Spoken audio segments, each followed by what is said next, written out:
Happy Tag Tuesday, Bookland. This is a tag from my friend Book Pat with Chat. Wish her a happy birthday and congrats on her, I think it's 5,000 subscribers. The tag is called If I Owned a Bookstore. It was created by Bob at Robert G, reader of books, dash R3P. And it's got 10 prompts. So, one is, what are the hours of operation? It's funny with wages being so low. I know business are always complaining that, what do they call that? Payroll is their highest expense. But compared to rents, since you're already renting a business, like in a high street, and you're paying all that rent, keep your bookstore open longer hours, right? I mean, you're paying someone, what, minimum wage? Have some evening activities, bring people in. Maybe go 24 hours, that would be crazy. Have some comfy chairs. People can all outlive there.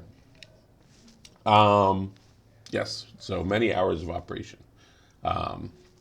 Perhaps also if I am having this in a foreign country where wages are, again, even cheaper, and people are used to working all the hours that God sent, but they can also sort of, have a kip at work and that kind of stuff. And, you got your locals, you could have an honor jar there and they can, just help themselves to a coffee and, slip some money in the coffee jar.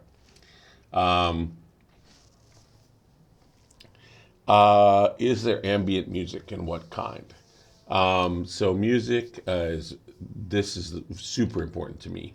I'm so tired of noise pollution. The volume will be background music. I should be able to talk, have a chat with my friend and hear them. I should be able to read and not be like bombarded like at a discotheque. Mostly maybe non-lyrical music would be preferable. I love jazz, so there'll be probably old jazz, Dixieland, big band, bebop, and then some world music again, sort of West African, ragas, Indian ragas, things of that nature. What else? Maybe quiet bluegrass, these kinds of music. And yeah, so the coffee bar is an integral part of it's half, it's half of the business. Not a huge food menu, but enough to feed people so that they can stay there if they want, through lunch or dinner, whatever, breakfast. No alcohol though. No, I wouldn't have alcohol. Patrons are absolutely encouraged to linger. Number 4. And the chairs are comfy. This is old school. This is how coffee houses used to be before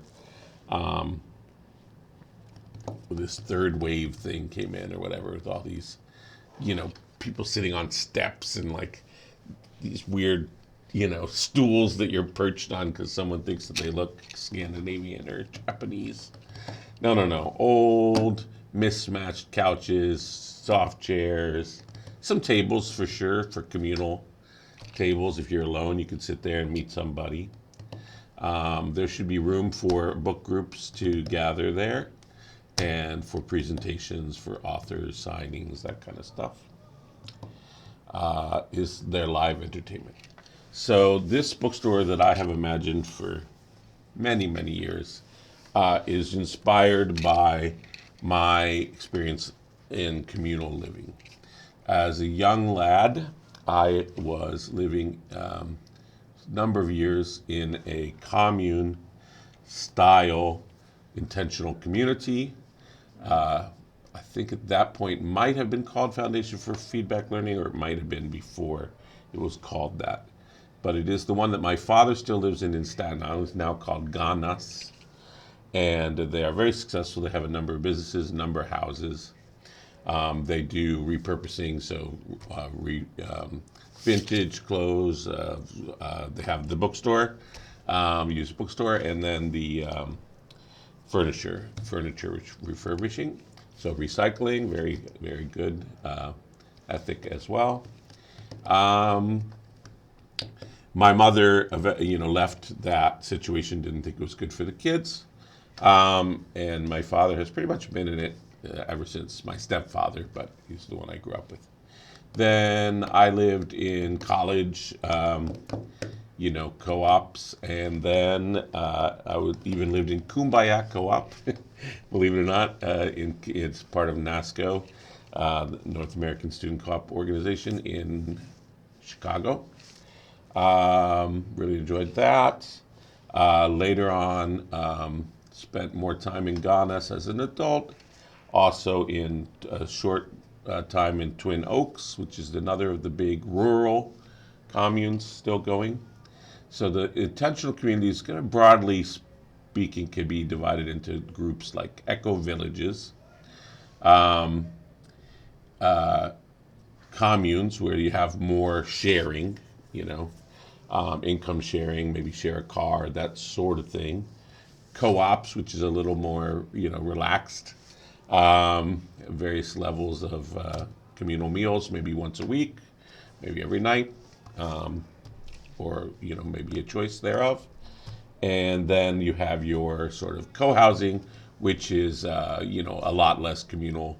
It's just people own their own units, and then they have some maybe shared common area or shared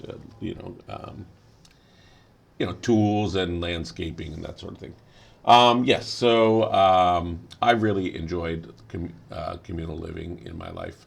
I did a brief time also in something approaching a Catholic worker, and then a very brief time in an actual Catholic worker, and then in another commune in New Orleans, inside of a church. I lived in a wing of a church with a number of people where we all worked in the Hager's House, the women's shelter there. So I've done a lot of communal living and really enjoyed the people that I lived with. And my idea for the bookstore, therefore, is that it is an art colony wherein there is a theater space for the dramatists there, and of course, a reading space for the authors living there.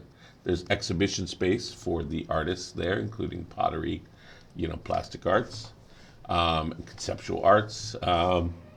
There is, of course, the sound system for playing the music created by people living there. What else? So a place for creators to come live sort of above the shop, work in the shop, so gain their livelihood there from, since it's very difficult to gain your livelihood from your art for most people. And then everybody sort of, bounces ideas off each other. Could be very fecund, I always thought. So that was my dream. So where did that leave me in the prompts here? Is there live entertainment? Yes. So all of those things that I mentioned. Where is this located? Probably in a college town, I would say. College towns punch above their weight culture-wise. So you could be in a smaller town, but hopefully with good public transportation and a lively center or area that the bookstore would be in, whether that's downtown or an arts district or something. But not necessarily in a big city with all the costs attendant on that, and hassles attendant on that. So a college town in any country around the world. How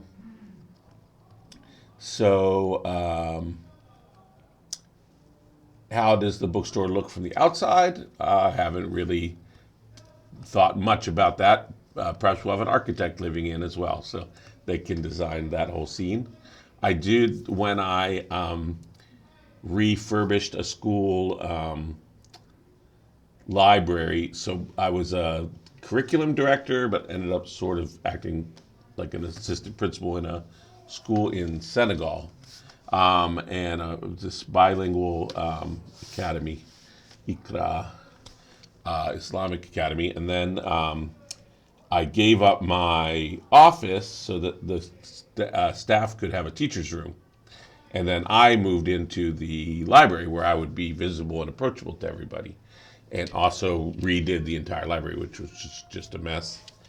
And then, acted also as sort of the librarian and had events and things of that nature. And, nothing huge. I would just sort by language, themes, had a little area for, award winners and other little displays for, temporary display stuff. But I did make a giant sort of tent for the kids with all the books way down low and lots of, cushions and stuff on the ground. So they could really crawl in there and just really enjoy their cave for the younger kids. So maybe something like that. Definitely have stuff for kids.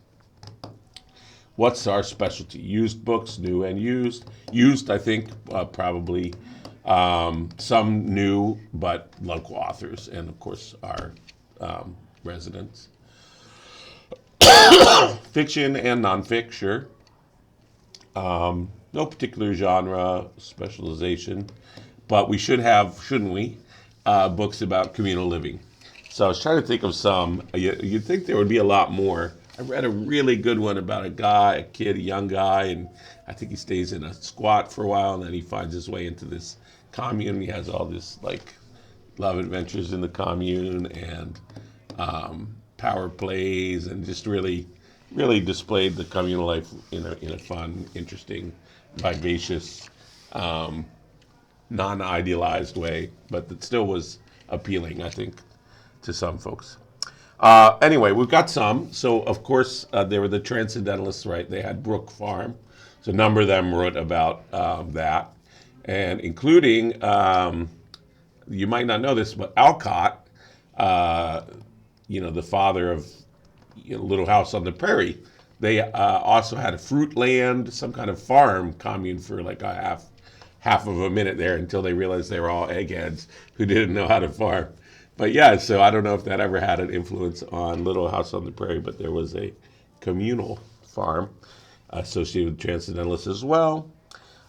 There's a weird one by Skinner about this behaviorist sort of thing called Walden 2, which I haven't read. We've all read stuff about communes, in a dystopian vein. I think we need more that aren't dystopian, because these are real places where real people do live, and some of them are quite fabulous in some ways, and hugely, with huge problems in other ways. One of the huge problems in intentional communities is longevity, because as people are getting older, they can't work to feed the others, and the youngsters all want to move away. So that's a problem, right? And I'm sure there are books about, what do they call those now? Kibbutzes as well, but I forgot to look that up. But anyway, then I remembered Ken Kesey. So Ken Kesey, he had his followers, right? The Merry Pranksters. And he wrote a bunch of books, of course, went through over the course, Cuckoo's Nest. I don't know if there was a communal influence on that book as well. But he has one called The Merry Pranksters. So please check that one out. Maybe that'll be a fun one. To show the good and the bad of communal living experiments, because that's what they are. We're all trying to figure them out still to this day. And there we go. I think that's it. What's 9? What's the name of your bookstore?